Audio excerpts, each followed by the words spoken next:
마태복음 21장 33절에서 41절까지의 말씀입니다. 저와 여러분 한 절씩 교독하겠습니다. 제가 먼저 33절 말씀 봅니다. 다른 한 비유를 들으라. 한 집 주인이 포도원을 만들어 산 울타리로 두르고 거기에 집 자는 틀을 만들고 망대를 짓고 농부들에게 새로 주고 타국에 갔더니 열매 거둘 때가 가까움에 그 열매를 받으려고 자기 종들을 농부들에게 보내니 농부들이 종들을 잡아 하나는 심히 때리고 하나는 죽이고 하나는 돌로 쳤거늘 다시 다른 종들을 처음보다 많이 보내니 그들에게도 그렇게 하였는지라. 후에 자기 아들을 보내며 이르되 그들이 내 아들은 존대하리라 하였더니 농부들이 그 아들을 보고 서로 말하되 이는 상속자니 자 죽이고 그의 유산을 차지하자 하고 이에 잡아 포도원 밖에 내쫓아 죽였느니라.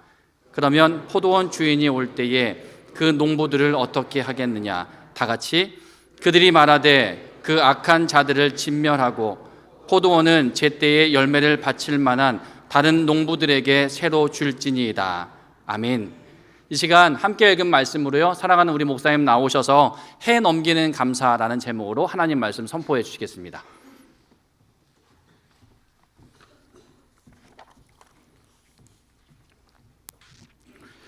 누가 트위터에다가 이런 글을 적어놓은 것을 제가 여기 베껴가지고 나왔습니다. 대문 앞에다 크게 개조심이라 써놓은 사람의 마음은 조심하라는 선한 마음일까? 물려도 나는 책임을 못 진다는 고약한 마음일까? 물고기의 IQ는 0.7이라는데 그럼 물고기를 놓치는 그 낚시꾼들은 IQ가 얼마일까? 오랜만에 레스토랑에 가 돈가스를 먹다 콧잔등이 가려워서 스푼으로 긁었다. 그랬더니 마누라가 그게 무슨 짓이냐며 나무랐다. 그럼 포크나 나이프로 긁으라고 하는 걸까? 이제 곧 이사를 해야 하는데 집주인이라는 작자가 와서는 3년 전에 우리가 이사 오던 때와 같이 원상대로 복구시켜 놓고 가라고 한다. 그럼 나는 그 많은 바퀴벌레를 어디에 가서 구해야 하나? 이 글을 읽으면서 저는 혼자서 그런 생각을 해봤습니다. 시비를 걸려고 마음만 먹으면 모든 것이 다 시비거리가 될 수가 있겠구나. 그럼 나는 시비하는 사람일까? 감사하는 사람일까? 잠깐 생각해 보게 되었습니다. 이 해를 다 지나면서 지금 내게 떠오르는 생각은 무엇일까? 시비하는 마음일까? 감사하는 마음일까? 감사하는 마음이었으면 좋겠다. 왜냐하면 나는 기독인이고 기독교를 전파하는 목사이니까 말이다. 그런 생각을 해보게 되었습니다. 인생이 무상한 것을 알면 불교인입니다. 삶의 도리가 있다는 것을 알면 유교인입니다. 그러나 은혜를 알고 그 은혜에 대해서 감사할 줄 알면 그것은 기독인입니다. 감사할 수 있게 되기를 바랍니다. 감사는 능력이고 감사는 행복이고 감사는 우리의 생애 가장 큰 축복입니다. 이것을 기억하고 이 한 해를 넘어갔으면 좋겠습니다. 저는 농구를 좋아해서 아는데 미국의 농구 감독 중에서 아주 전설적인 감독님 한 분이 계십니다. 이름은 존 우든이라고 하는 사람입니다. 이 사람은 선수와 감독으로 2번이나 명예의 전당에 오른 사람입니다. 미국 대학 프로농구 감독으로 88연승의 대기록을 가진 사람이고 그래서 그의 리더십을 많은 사람들이 배우려고 애를 쓰고 있습니다. 2010년도에 100세의 나이로 세상을 떠난 그는 살아있을 때 늘 선수들에게 이렇게 말을 하곤 했다고 합니다. 점수를 낸 다음에는 항상 너에게 공을 패스해 준 그 선수를 보고 감사를 표현해라. 고개를 끄덕여라. 그리고 웃어라. 손가락으로 가리켜라. 고마운 마음을 행동으로 표현해라. 그런데 한 선수가 그때 물었습니다. 그런데 감독님, 만약에 그 선수가 보질 않으면요? 우든이 대답을 했습니다. 걱정할 것 없다. 그는 분명 너를 볼 것이다. 여러분, 여기 있는 우리도 다 그랬으면 좋겠습니다. 정말 패스를 받아서 골을 넣은 그 선수처럼 쳐다보면서 손짓하면서 미소를 짓고 고갯짓하는 그 선수처럼 올해도 변함없이 항상 내게 좋은 것만을 패스해 주신 그 하나님을 바라다 보면서 우리가 손짓하고 미소 짓고 그리고 고갯짓하며 감사하는 그런 시간이 되면 얼마나 좋을까, 그런 생각을 또 해보게 되었습니다. 그런 의미에서 저는 오늘 이 본문 말씀을 읽다가 이 말씀 속에 우리가 감사해야 할 감사의 제목 3가지가 들어있다 하는 것을 발견을 했습니다. 그 첫 번째가 사명 주심에 대한 감사입니다. 하나님은 저나 여러분 우리에게만 내가 짊어질 수 있고 내가 가능할 수 있는 사명을 주셨다 하는 것입니다. 거기 33절 말씀을 보세요. 다른 한 비유를 들으라. 한 집 주인이 포도원을 만들어 산 울타리로 두르고 거기에 즙하는 틀을 만들고 망대를 짓고 농부들에게 새로 주고 타국에 갔더니, 그러니까 우리가 이 비유 말씀 가운데서 감사할 수 있는 첫 번째 이유는 뭐냐? 포도원이 주인이신 하나님께서 저나 여러분 우리 모두에게 지난 한 해 동안 사명을 맡겨주셨다 하는 것입니다. 그 사명 맡겨주심에 대해서 우리는 감사해야 된다 하는 것이죠. 생각해 보세요. 우리 약하잖아요. 허물 많잖아요. 또 어떤 때는 게으르고 욕심도 많잖아요. 그런 우리들이지만 그래도 우리 하나님은 그런 나를 실망치 아니하시고 오히려 그런 나를 기대하시고 나만이 감당할 수 있는 그런 사명을 맡겨주신 것이 아니냐 하는 것입니다. 길거리 지나는 사람들을 보면 다 같은 사람들처럼 보이죠. 그러나 아닌 것입니다. 3가지 종류의 인생이 있다고 생각합니다. 사명을 잘 감당하며 살아가는 인생, 그런가 하면 또 제 밥벌이만을 하면서 살아가는 인생, 그리고 마지막에 비를 붙어서 살아가고 있는 인생. 여기 있는 저나 여러분의 인생은 어떤 인생인지 모르겠습니다. 오늘 우리는 이런 관점으로 이 말씀을 바라다보고 우리의 지나간 한 해를 돌아봤으면 좋겠습니다. 여러분, 지난 1년 동안 얼마나 수고 많으셨어요? 가장은 가장대로, 주부는 주부대로, 또 자녀는 자녀들대로 얼마나 고생이 많았습니까? 그렇지만 여러분, 그 수고와 부침이 우리가 감당해야 할 우리의 참 사명이었던 것을 여러분 생각해 보신 적 있으십니까? 사명을 감당하는 것이 쉬운 건 아니에요. 그러니까 어려운 것이죠. 나만이 할 수 있으니까 하나님께서 나에게만 그 사명을 주신 것은 아닐까, 그런 생각을 해봤냐 하는 것입니다. 앞 못 보는 천재 피아니스트, 그 아이와 그 아이 엄마를 만나서 교제해온 세월은 이제 근 10년 다 돼갑니다. 어느 날 제가 같이 그 모녀와 함께 밥을 먹다가 이렇게 그 엄마에게 물어봤습니다. 뭐가 제일 힘드세요? 나는 아무렇지 않게 우리 딸을 보고 있는데 이런 우리 딸을 보고 있는 사람들의 다른 시선이에요. 그 엄마가 대답을 했습니다. 그리고 이런 말을 덧붙여요. 나는 이 아이 엄마니까 나는 이게 하나님께로부터 받은 내 사명이라고 생각을 하고 즐겁게 내 딸과 함께 살아가고 있는데 불쌍한 시선으로, 어설픈 동정심으로 우리를 바라다보고 말하는 그 사람들의 시선과 말이 정말 때로는 우리를 아주 힘들게 할 때가 있습니다. 뜻밖의 그 말에 제가 충격을 받았습니다. 여러분, 이 말은 우리 조금만 생각을 바꾸면 올 한 해 동안 우리가 당한 그 모든 어려웠던 일, 그 힘들었던 일, 그게 다 저와 여러분 우리 인생의 무거운 짐이 아니라 사명의 짐이 될 수 있다라고 하는 사실을 말해주고 있는 것 아니냐 하는 것입니다. 생각하기엔 나름이잖아요. 분명 그 일은 힘들고 어려운 일이었지만 그 일은 내가 아니면 안 되겠으니까 하나님께서 특별히 나를 지정하여 나를 인정해서 나에게만 맡겨주신 그런 일이 아니겠느냐 하는 것이지요. 사명이기에 물러서지도 않고 주저앉지도 않고 뒤돌아서지도 않았던 이름을 기억해서 정말 하나님 앞에 감사하는 이 시간이 되었으면 좋겠습니다. 저 역시도 힘든 일에서, 어려운 일에서 짜증내고 불만하고 의심하고 흔들렸던 때가 있어요. 그런데 돌이켜보니 그것은 제가 마땅히 짊어지고 가야 할 이 시대의 사명이었어요. 사명 주심을 감사합니다. 그렇기 때문에 이 해의 마지막 끝자락에서 오늘 우리가 드리는 이 기도는 이런 기도가 되었으면 좋겠습니다. 제가 여기에 적어봤습니다. 주님, 기왕에 내가 이 험하고 어두운 세상, 힘든 세상, 짐을 지고 살아가는 것이 우리의 인생이라고 하면 죄 짐을 지고 허덕이는 초라한 인생이 되지 않게 하여 주시고 사명의 짐을 지고 힘있게 나아가는 우리 인생 되게 하여 주시옵소서. 세상에 수고 없는 인생 어디 있으며 어려움 없는 인생이 어디 있겠습니까? 돌이켜 생각을 해보면 그러니까 내게 하나님은 그런 일로 나에게 사명의 짐을 맡겨주셨다. 내가 아니면 안 되겠으니까. 여러분 그런 생각 해보셨어요? 그런가 하면 두 번째로 오늘 이 말씀 속에서 제가 발견한 감사는 기다려주심에 대한 감사입니다. 하나님이 기다리세요. 잘 기다리십니다. 이 말씀에 보면 우리 하나님의 기다리심이 아주 특별하게 나타나고 있는 것을 우리가 발견할 수 있게 됩니다. 애초에 우리 하나님께서 그 농부들에게 그 밭을 맡겨주실 때는 많은 결실을 원했습니다. 그랬는데 그 나쁜 농부들은 배은망덕한 짓을 합니다. 계속해서 그 짓을 합니다. 쉬지 않고 그 일을 반복하고 있습니다.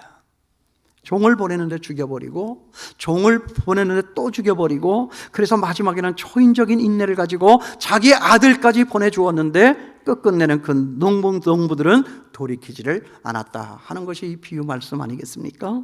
그러니까 오늘 여기 본문 속에 나타난 우리 하나님 아버지의 인내의 법칙은 오늘날에도 그대로 적용이 된다라고 하는 이 사실을 저와 여러분 우리 모두는 믿어야 할 것입니다. 이것이 인생을 보는 하나님의 눈이요, 이것이 우리 각 사람을 바라다 보시는 하나님의 인내하심이다 하는 거죠. 사실 하나님이 이런 나를 참아주지 않았다면 오늘 우리가 어떻게 이런 자리에 나와 앉아 있겠습니까? 사실 우린 그동안 얼마나 부도덕했죠? 얼마나 불성실했습니까? 얼마나 다른 사람이 알지 못하게 겉과 속이 다르게 겉과 위선이 많았습니까? 이렇게 실토하고 있는 저만이겠습니까? 여러분이 지금 아주 아닌 것처럼 하고 앉아있지만 여러분 각자는 알 것입니다. 얼마나 성실했어요? 얼마나 정직했습니까? 정말 겉과 속이 다르지 않게 철저하게 우리는 그런 삶을 살았느냐 하는 거지요. 그런데도 오늘 우리가 여기 있는 것을 보면 하나님은 여전히 지금도 참고 계시다. 여러분 그런 생각 안 해보세요? 이 말씀을 생각을 하는데 사도행전에 나오는 아나니아와 삽비라가 생각이 났어요. 여러분 아세요? 사실 사람들은요, 아나니아와 삽비라 하면 그들은 매우 부도덕해서 하나님 앞에 저주를 받아서 지옥에 갔다, 사람들은 그렇게 생각을 하지만 아닙니다. 저는 그렇게 생각하지 않습니다. 만일 그 두 사람이 저주를 받아서 지옥에 갔다라고 하면 저와 여러분 여기 앉아있는 우리들 모두도 다 죽어서 지옥에 갈 수밖에 없는 100% 확률의 사람들이라고 하는 것을 우리는 잊어서는 안 됩니다. 그들 제목이 뭐였죠? 헌금을 속인 거예요.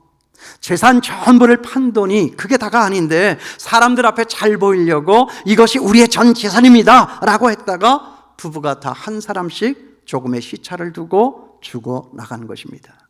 그렇다면 여러분, 저나 여러분 우리의 11조는 정직했습니까? 우리의 남들 앞에서의 말과 행동은 정말 정직했습니까? 아나니아와 삽비라 그 원칙대로라면 여기 살아남아 있을 사람 한 사람도 없습니다. 저는 그걸 생각을 했습니다. 그들이 그때 거기서 죽었던 것은 우리 하나님께서 거짓말을 했으니까 죽어서 너희는 지옥에 가야 한다라고 해서 그렇게 끌어간 것이 아니라 이제 막 교회가 시작이 됐잖아요. 기적의 능력이 나타나잖아요. 복음이 막 확산되고 있는 즈음인데 교회가 순결이라고 하는 이 문제를 가지고 가십에 오르면 안 된다라고 생각을 하셨기에 하나님께서는 미리 저들을 불러서 하늘나라로 데리고 간 것입니다. 이것이 저는 지옥하고 상관이 없는 것이라고 생각합니다. 만약에 이들이 지옥에 갔다면 저나 여러분 우리도 살아남아 있을 사람은 없고 지옥에 가지 않을 사람은 없습니다. 이것이 하나님의 생각입니다. 연말이 되어서 우리의 어려운 이웃들에게 우리의 사랑을 나누는 그런 행사에 제가 2번씩이나 참석을 해봤습니다. 한 번은 우리 교구협의회, 교회와 구청이 협력을 해서 하는 행복 나누기 행사였고, 또 다른 하나는 우리 교회에서 지난 수요일에 했던 행복한 배달 행사였습니다. 두 번 행사를 연속하여 참석을 하다가 보니까 이전에는 제가 미처 발견하지 못했던 한 가지 사실을 발견할 수 있게 됐습니다. 뭐 다는 그런 건 아니겠지만은 그 중에 상당수 많은 분들이 이런 분들이 있었습니다. 물건을 현장에서 나누어 주거나 또 몸이 불편하신 분들이 있으면, 출입이 어려운 분들이 있으면 우리 봉사자들이 나아가서 다 일일이 그 물건을 집에까지 배달을 해서 갖다 주는데, 어떤 분들은 그 물건을 받아가지고요 옆에 구멍가게 같은 편의점이나 또 아예 그 물건을 사려고 차를 옆에 갖다 대놓고 있는 사람들에게 가서 그 받은 물건을 그 즉시에 그 현장에서 팔아요. 그래서 제가 구청에서 일하시는 분이나 그쪽 주민센터에서 일하시는 분들에게 물었습니다. 저걸 왜 집으로 가져가지 않고 팝니까? 그랬더니 그때 제게 돌아온 답은 이것이었습니다. 그 판돈으로 술 사 먹으려고요. 그런데 거기에 답하시는 분들이 너무나도 아무렇지 않게 표정 하나 바꾸지를 않고 그런 것을 왜 물어보느냐라고 대답을 해서 아주 제가 많이 충격을 받고 놀랐습니다. 한마디로 말하면 이건 뭐예요? 아, 이건 카드깡이 아니라 물건깡이로구나. 그런 생각을 했어요. 참 마음이 아팠어요. 이 말씀을 묵상하는데 그 일들이 생각이 났습니다. 아, 그러니까 하나님은 기다리신다. 저런 사람들을 위하여, 또 지난 한 해 동안 살면서 정직하지 못했던 나와 같은 사람들을 위해서 하나님은 저런 사람들 돌아오기를 기다리시고 또 나와 같은 사람이 돌아서기를 원하는 것이구나. 이것이 제가 얻은 결론입니다. 하나님은 참으시는 거죠. 참으니까 오늘 우리가 여기에 있었던 것이죠. 얼마나 잘 참으시는 거죠. 제가 생각할 때 적어도 우리 하나님은요 저희 집사람보다는 잘 참으시더라고요. 이게 하나님의 속성이에요. 하나님의 이 참으심에 대해서 여러분 감사하며 새해를 맞을 수 있게 되기를 바랍니다. 미국의 유명한 무신론자여 정치가였던 로버트 잉거솔이라고 하는 사람이 있었어요. 자기 나름대로는 아주 지식인이죠. 자기 나름대로는 아주 똑똑한 사람이라고 생각을 합니다. 이 로버트 잉거솔이 무신론에 대해서 이제 각 대학을 순회하면서 강의를 하면서 이런 행위를 했습니다. 탁상 시계를 탁자 위에 탁 갖다 올려놓으면서 이렇게 말을 합니다.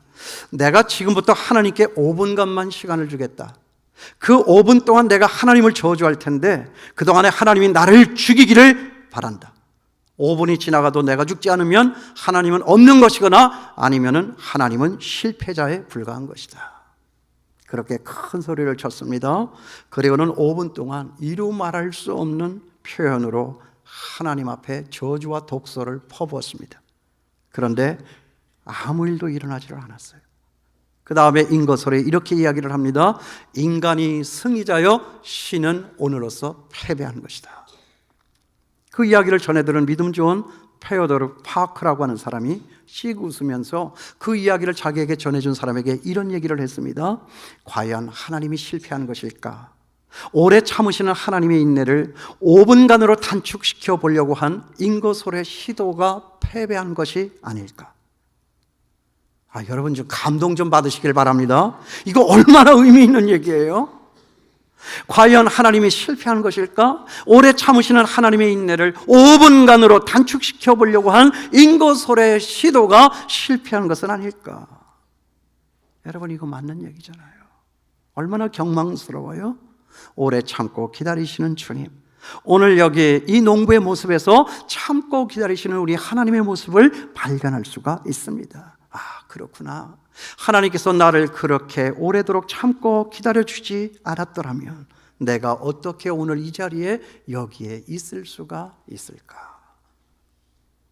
그러므로 오늘 여기 제가 있고 여러분이 있습니다. 올 한 해 동안 모든 허물과 죄를 다 날려버리고 정말 깨끗한 몸과 마음으로 새 출발하는 저와 여러분 될 수 있게 되기를 바랍니다. 오래 참으셨잖아요. 그러므로 기다리시는 거잖아요. 기다리시고 참으시는 그 하나님 앞에 지난날에 우리의 모든 허물과 죄를 다 날려버리고 새 출발할 수 있는 오늘 이 시간이 되었으면 얼마나 좋을까. 기다려주신 그 하나님 앞에 우리 감사하며 나아갈 수 있게 되기를 바랍니다. 그런가 하면 마지막 세 번째로 우리가 감사해야 할 것은 심판하심에 대한 감사예요.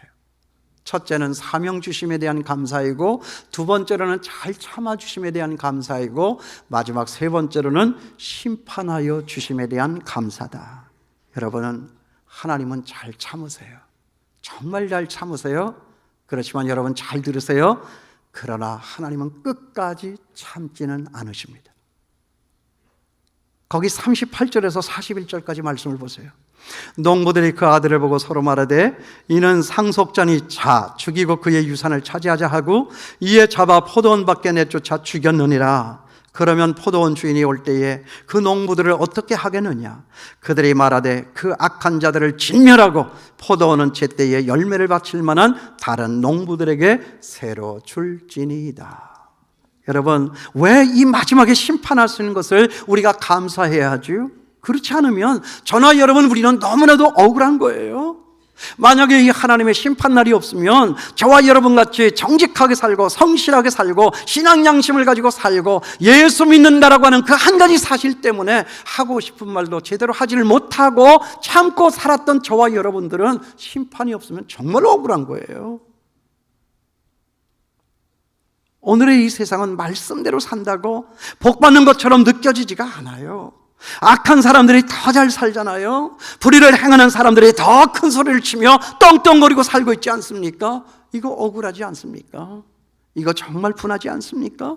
신학적으로 말하면 오늘 이 세상은 잠시 악한 반란군이 점령을 하고 있어서 제대로 된 저와 여러분과 같은 우리의 시민들이 고통을 당하고 있는 상황입니다. 그런데 우리 하나님 이렇게 끝내지 않으신다는 거죠. 이것이 우리에게 소망이 된다 하는 거예요. 여러분, 악한 자의 잘됨을 부러워하지 않게 되기를 바랍니다. 심판이 있어요. 아니, 벌써 심판은 임했어요. 권력 있는 사람들, 권한 있다 하는 사람들, 자기보다 힘 모자라는 사람들에게 얼마나 많이 사람으로서는 할 수 없는 그런 흉측한 난폭한 일을 행합니까? 그게 요즘에 다 텔레비에 나오고 미디어에 뜨고 다 하잖아요. 저는 이것이 하나님의 심판의 사인이라고 생각합니다. 그냥 내버려 두지 않아요. 끝까지 참지 않으십니다. 어느 때는 오셔서 큰 손을 드시고 그에게 손을 대신다는 거예요. 그럼 날아가 버리는 거예요. 티끌처럼 날아가 버리는 것입니다. 그런 사람 많이 있잖아요. 요즘에 텔레비에.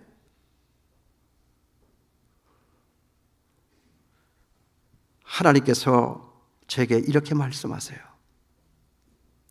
남 목사, 내가 그 반란군을 진압하고 공의를 세울 것이다. 너희의 그 억울함을 풀어줄 것이다. 반드시 악한 것들을 정죄하고 심판할 것이다. 너희들 말하고 있지 않니? 때는 때대로 간다고. 그런 것을 너희가 지금도 텔레비에서 보고 있지 않니? 나는 온다, 나는 간다. 때가 되면 너희의 그 잘못에 대하여 나는 심판하실 계획을 가지고 있다. 여러분, 이 심판이 우리에게는 감사의 조건이 되는 거예요. 세상 떵떵거리며 불법을 자행하며 살아가는 사람들 절대로 부러워하거나 여러분 피만 불평을 하거나 의심하지 않게 되기를 바랍니다. 심판의 날이 온다. 날이 어두면 어둘수록 하늘의 별은 더 반짝이는 거예요. 여러분 그거 아세요?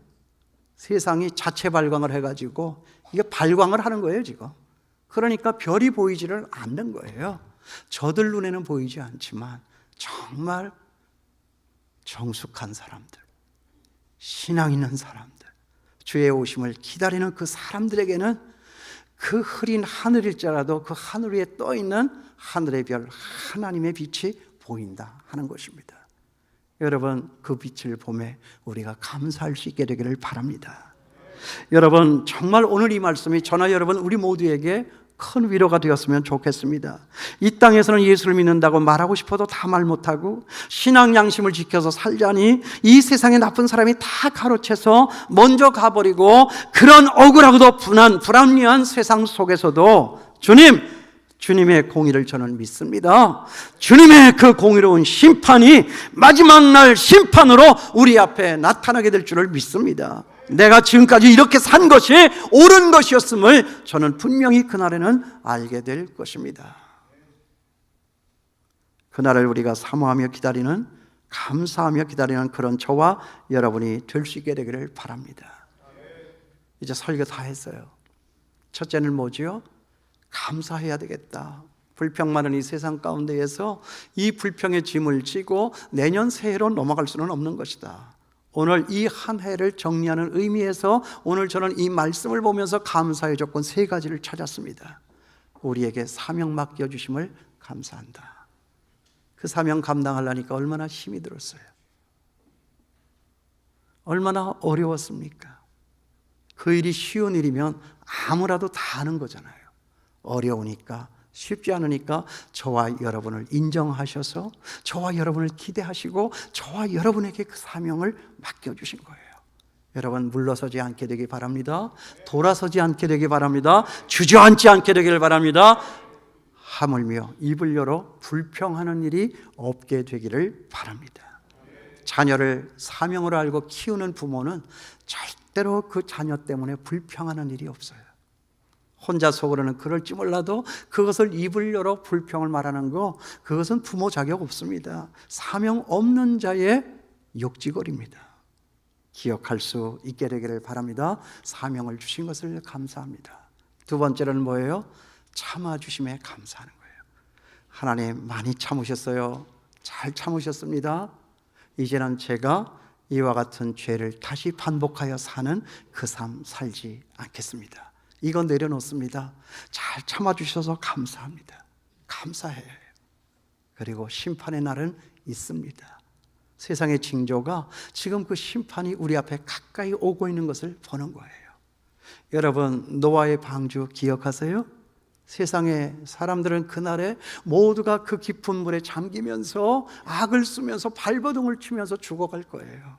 그렇지만 저들이 120년 동안 바보 같은 사람, 멍청한 사람, 이런 밝은 날에 무슨 배를 짓고 그래? 라고 욕지거리를 했던 사람, 그 사람들의 그 소리가 붙었던 그 노아의 가족들 8명에게는 정말 그날은 정말 하나님을 향하여서 찬송 부르는 승리의 날이 되게 될 것입니다. 그날이 있음을 여러분 꼭 믿으시고 감사하면서 세상에 아무리 험하고 모순되고 정말 화가 나는 일이 많이 벌어진다 할지라도 세상 사람들처럼 불평하지 말고 하나님을 바라보아 감사하면서 새해를 맞아 나가시는 저와 여러분 될 수 있게 되기를 주님의 이름으로 축원합니다. 기도하겠습니다.